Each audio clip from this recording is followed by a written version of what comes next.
5 or 10 minutes to get all of your photos. Yeah. I think Barack Obama had like 60 seconds. I think we had a bunch of different photographers and it was like, okay, it's your turn.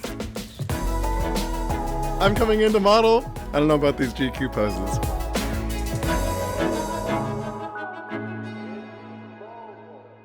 All right, Indy Mogul, I've got a question for you. You ready? You're a photographer doing your photo thing. You're walking around, taking photos, doing a wedding, doing a portrait, doing your friend's sweet high school heavy metal band photo, when all of a sudden, bang, all-time luchador and superstar extraordinaire Mrs. Famous shows up, and she looks at you and is like, ugh. And her bodyguards are like, ugh. And she's like, another photographer.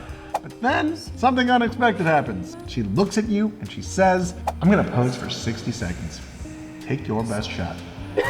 So what do? Do you start moving lights? Do you ask for a GQ pose? Do you call in production design? The question is, in a once in a lifetime opportunity, what is the single most important photo to get? Wow, that is a very loud horn.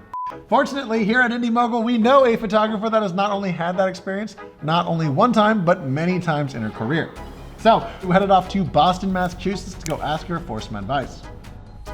Is that John Legend? Yeah, and I'm like so embarrassed, but I brought this because I always forget like who I photographed. Well, so when you it, shot like, so many people, it helps me to be able to see it. Now this is Diana Levine. If you don't know already, Diana is an editorial photographer living in Boston. She's taken photos of basically everyone. We're talking about Alicia Keys, Ed Sheeran, Barack Obama, the Clintons, and most recently, me. Yeah. Now we're gonna be going over just a segment of our interview with Diana, so if you like what you hear, make sure you check out the full length discussion in the podcast link down below.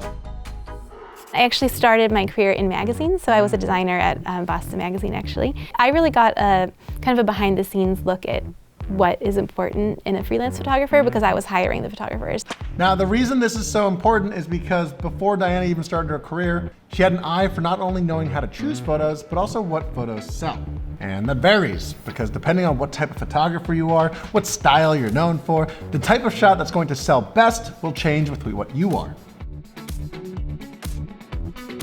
So I think partially what happens when you're a photographer is you have a look that you've developed, and then when your clients hire you to do another shoot, they kind of want that same look because that's what they're hiring you for. So, you know, say I shot that style my whole career and then I show up to the next shoot and it's like super dark and dreary and moody, then they might be like, that wasn't really what we were expecting when we hired you. So that's part of it.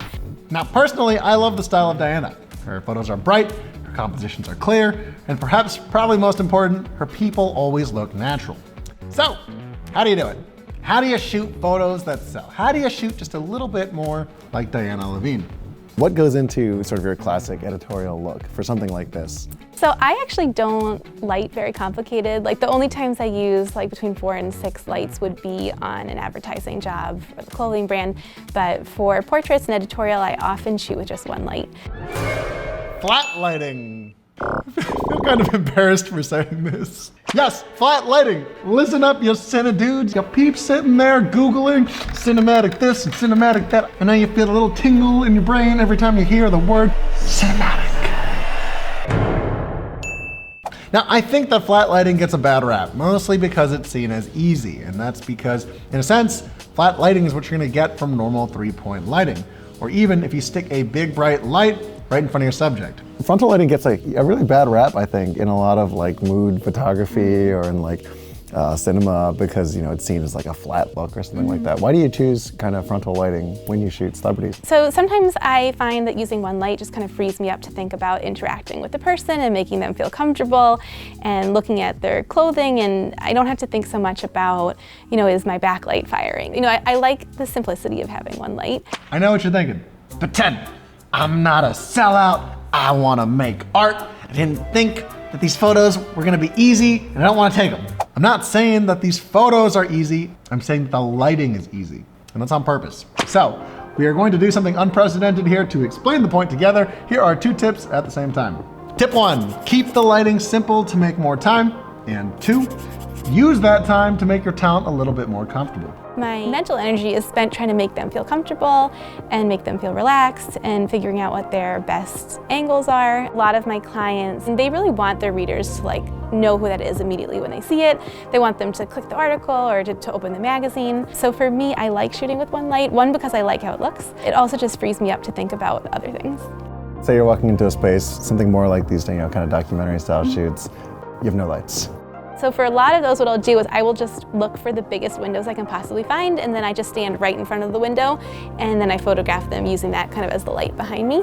Now, because I wanted to see this process in action, and definitely not because I wanted a new headshot, I asked Diana if she could show me what she's talking about, but this time with me as the model. And I asked her to show me 2 setups of the same photo. 1, if she had 5 minutes and 1 light, and 2, if she had 60 seconds and no lights.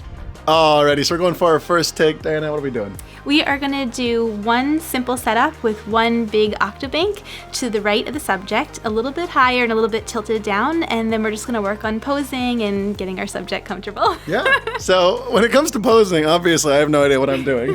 I'm not a model. Duh, we know you're not. So, I have no experience in fashion or posing. In fact, on this day, I think it was like day 5 of our road trip, so all this is to say that Diana had her work cut out for her. But her direction was clear and concise, and by that I mean 2 words at a time. Phrases like, move this, or try that, lower here. They all came across as these tips, these little jabs that Diana would give in the place of a larger conversation about something else. Now, as promised, we put away the light and we only used natural lighting. So I stood right behind the window with the natural light coming from behind me to the left and right, and I put my subject, you, right in front of the light, so it just took a really easy, beautiful frontal lighting. Again, a super simple solution for a super simple lighting scheme, but again, just like clockwork, all the time was spent on posing and directing. And here is how those photos turned out. First, with the studio light, and then with natural light. Now, in my opinion, both photos are great. Are they the most dramatic or cinematic photos in the world? No, of course not. But again, in an editorial scenario, I think they're actually exactly what a magazine would want for a cover photo or promotion. And to be totally honest, I actually kind of like the ones that Diana took with no lights. And maybe that's because I think we'd already been talking for the duration of one shoot, and I think I felt a lot more at ease with standing there and having my photo taken. If you like this episode, make sure you check out the full discussion on editorial photography along with how Diana got her start in the podcast link down below. I so overshoot and I overdeliver because I know what it's like to be the art director designing the magazine with only 3 pictures. You don't have that many options. Tune in next week when we go see Maddie Hapoya, one of the best travel filmmakers on YouTube, and learn the key to nailing cinematic B-roll. We're traveling from this place to the mountains or something like that. How can I bridge that gap? Okay, well, maybe I'll get some shots out the window. Maybe a drone shot would be great to show the landscape. I'm Ted from Indy Mogul. Thank you for watching, and we'll catch you in the next one. Somebody out there somewhere took a photo of Obama and then formatted their card and was like, oh my God, it makes me nauseous to even hear that.